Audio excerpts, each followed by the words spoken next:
Star Wars is back and we're all going to get super excited like it's 1999. Both trailers have set the internet alight, so let's hope that JJ's actually got a plan. The Force Awakens isn't out until December, but that's not going to stop us making a lightsword tutorial right now. Now, we don't know any Jedi, but we do know some Kendo experts, so we headed out and shot some new material. Is it just me, or does Kendo gear actually look kind of like Kylo Ren's outfit from the new movie? Some kind of inspiration going on there, I think. So here's how lightsword effects work. First, you film your actors with real props, or even better, stunt people. You want people who actually know what they're doing, so that you don't lose a finger. You shoot with a real prop blade for two reasons. One, so that the actors have something to actually react against, because it's pretty impossible to fight properly without that physical impact and interaction. And two, to provide an animation reference for the visual effects. There are some exceptions. If you need to show the lightsword turning on or off, it's usually best to shoot with a bladeless prop, so that your actor is actually just holding the hilt. That way you can add in the ignition visual effects without having to paint out the prop as well. Similarly, if you need to show the blade impacting on something like a door or a wall or even a person, obviously a Sith, you don't want to stab a Jedi because they're nice.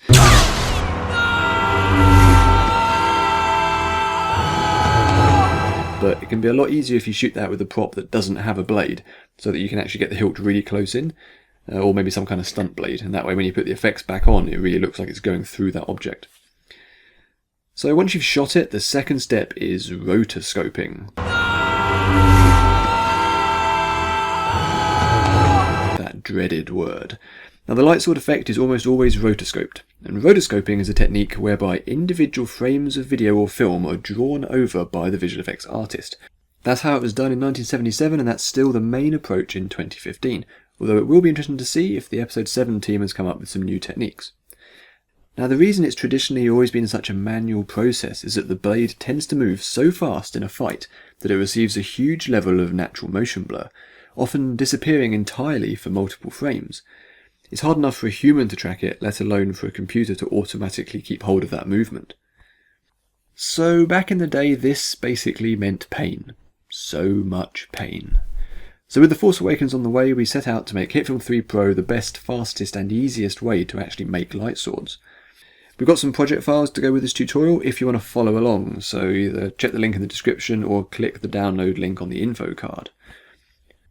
Okay, so I've got the project open and I've got the tutorial composite shot opened up with the footage ready to go. In the effects panel, I'm going to locate the lightsword 2-point auto effect. Although you can drag it directly onto the video layer, it actually makes more sense to give it its own layer.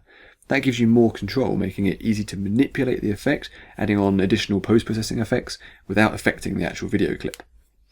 So to do this, in the new layer menu on the timeline, I'm going to create a new plane with the same dimensions as the video.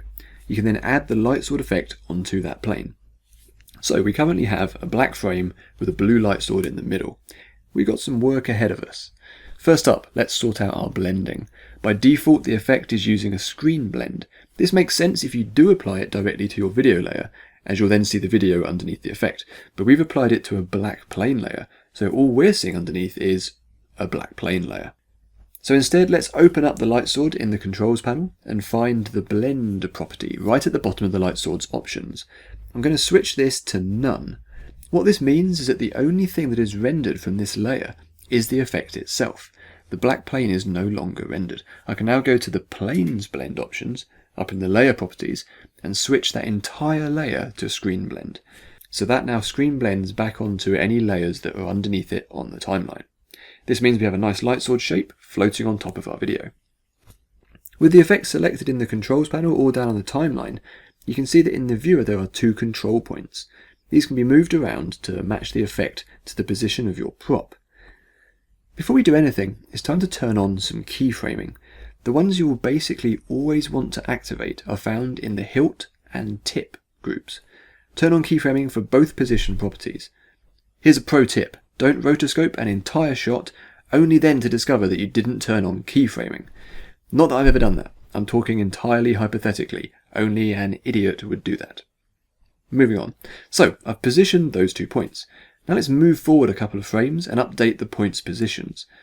Sometimes you might find the lightsword effect itself is actually making it kind of tricky to position the points accurately, because it obviously obscures the source footage.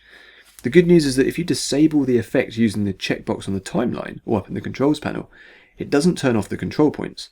So you do have the option of actually turning off the effects rendering while you do the rotoscoping, if that makes it easier for you. Personally, I quite like to have it on just so I can see exactly what it's doing. Now, rotoscoping is inherently a slow process which requires patience. I tend to roto every other frame to begin with, which immediately halves the amount of work. You can then go back and add additional frames in between if necessary. This doesn't work with rotoscoping generally, but for light swords it tends to work out.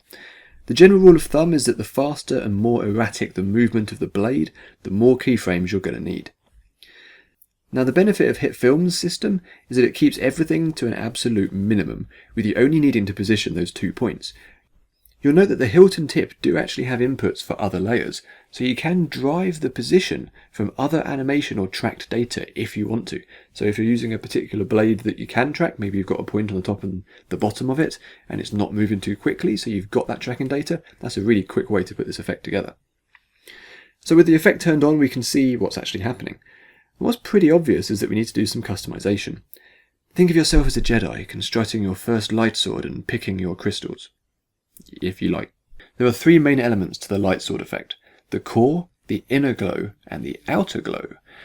The core is the main shape, which should entirely cover your prop blade so that you can't see it anymore. This is all pretty self-explanatory. You can adjust the width, soften the edge with the feather property, and alter its colour. The stability option is interesting. It adds an automated wiggle motion to the shape, randomizing the width on each frame. At 100 stability, the shape won't change at all, but the lower you set the stability, the more the shape will change over time. This gives the blade an energetic appearance, just like the hand-drawn sabers from the original trilogy. Note that if you're using the screen blend, any core colour other than white is likely to reveal the layers underneath. So do keep that core either white or very near white. Know that you can further adjust the shape in the hilt and position groups, tapering the blade at either end. This can be particularly useful if you have a lot of perspective on the blade, like if it's pointing directly towards the camera. As for the inner and outer glows, it's really a matter of taste, but I tend to like having a small, really intense glow right close to the core, and then a much softer, larger, more diffuse glow around the outside. Know that you can adjust the width and the alpha of both glows. The alpha is used to change the visibility of the glow. The inner glow also has stability and flicker options. The stability option is much the same as for the core's stability, in that reducing it causes the width of the glow to shift randomly. The flicker setting is quite similar in its result, but what it's actually doing is altering the inner glow's brightness rather than its size. So if you use those two in combination, it gives the lightsword a really dangerous, intense behaviour. You'll notice a distortion setting down at the bottom of the controls. This adds some edge distortion, a kind of rippling around the shape. With zero distortion, the effect can often look overly computer generated because it's just a bit too perfect. A little bit of distortion gives it a more authentic 1980s style hand-drawn roto look. The great thing about all these flicker, stability and distortion adjustments is that they're built right into the effect, which means you don't need to manually create them using keyframes. As you continue rotoing the clip, you'll note that as the real blade moves faster, it fans out and becomes increasingly blurred. Light swords in the Star Wars films are actually kind of weird in that they don't receive a natural motion blur. So with normal motion blur, you'd expect the light to kind of diminish the further away from the motion, but instead they get this solid trail of light which doesn't fade away at all. In the old days, you had to manually adjust the width at the tip and at the hilt on every frame in order to get the correct sized trail, but HitFilm 3 Pro just handles all that for you. So as I position the points on these fast moving frames, note how the lightsword shape is fanning out automatically to accommodate the motion blur. HitFilm is aware of the relative motion of these points and also understands the inherent behaviour of a physical blade. This is used to work out a realistic motion path, which is then used to draw the lightsword. Using the default setup, you generally want to position your points on the leading edge of the blade. Keep an eye on where the blade is moving and keep the point on that edge. Remember that it's entirely possible for the tip and the hilt to actually be moving in opposite directions if the blade's being swung around. Right, I'm now going to roto the rest of this clip, then we can dig into some of the more advanced properties. Fast forward time. Okay, let's talk about path interpolation. Sounds really exciting, no? If you look at the tip and the hilt, you'll see that they're not drawn as straight lines, but as undulating curves depending on the movement of the blade. This is the path interpolation at work. If you go in and reduce the scale property, that curvature lessens until it reverts back to just being straight lines. For natural lightsword movement, you generally want to leave the scale on full. The actual curve shape is worked out automatically, but you can influence its overall shape using the hilt and tip rotation wheels. Most of the time you can just leave all of this on the defaults, but if you do need to go in and fine tune, you can. Moving on, let's talk about motion persistence, which determines the maximum amount of motion blur applied to the shape. This is what decides how much of a trail is actually left behind as the blade moves around. You'll need to adjust this to match the amount of motion blur present in your footage, which will depend on your camera's settings. So, a slower shutter speed will create more motion blur. The auto scale settings determine when the motion persistence actually kicks in. If you turn off auto scale, then the length of the trail is set solely by the motion persistence setting. This means you can, if you want, have a crazy long trail that stays on screen basically forever.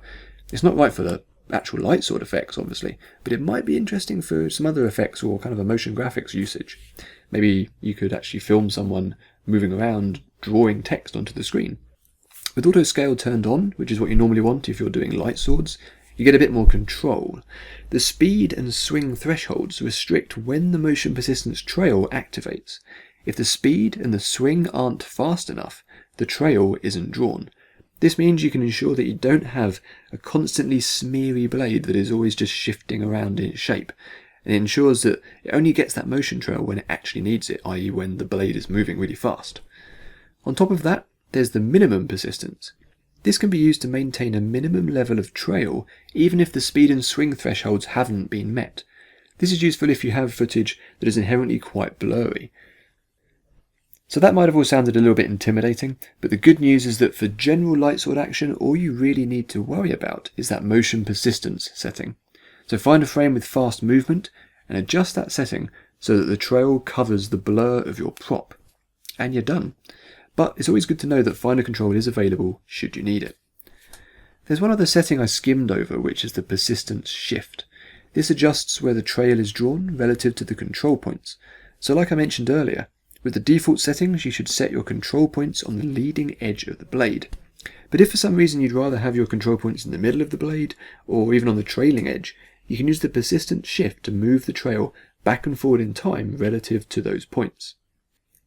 All of that customization aside, the core of this effect is the ability to quickly keyframe a couple of points and generate an authentically drawn lightsaber, minimizing the effort of all that rotoscoping. There's a few other things going on in the lightsaber sequence, which I'm not going to go into full detail on because it's techniques which are covered elsewhere, but if you dig into the tutorial project that's included, you'll see what I've actually done. But one thing to note is that as long as you put your lightsword effect on a plane layer, like we did when following this tutorial, you can just mask that layer, and the masking will do exactly what you want it to do. So you mask out the shape of the lightsword, but you'll still get that glow coming around the edge of the mask. This is really key because what you don't want to do is end up masking the glow itself, because that looks really bizarre. You need the spill of that light coming around the edge of whatever you've masked. And you'll also see that whenever the lightsabers collide, you get this kind of intense clashing.